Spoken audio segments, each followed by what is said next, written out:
ഇതുമൂലം വാഹനാപകടത്തിൽ ജീവൻ നഷ്ടപ്പെടുന്നു, ഗുരുതര പരിക്ക് ഉണ്ടാവുന്നു. സാമ്പത്തിക നഷ്ടം, സമയനഷ്ടം, മാനസിക സന്ദർഭം, ഇന്ധനനഷ്ടം എന്നിവ ഉണ്ടാവുന്നു. മുൻഗണനാ വാഹനങ്ങൾക്ക് ഫയർഫോഴ്സ്, ആംബുലൻസ് തടസ്സം. നന്ദി.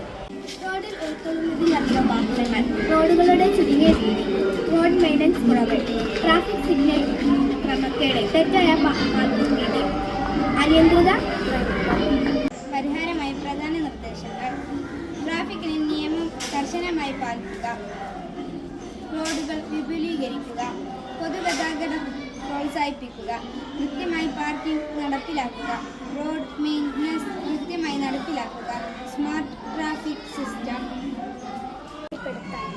ബസ്സുകൾക്കായി പ്രത്യേക പാതകൾ ഒരുക്കുക.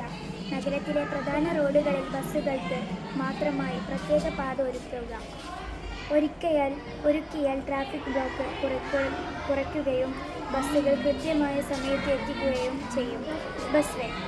ബസ് യാത്ര വേഗത്തിൽ ആവും. കൂടുതൽ പേർ സ്വകാര്യ വാഹനങ്ങൾ ഉപയോഗിക്കും. മലിനീകരണം കുറയും. ഇന്ധനനാശനം കുറയും.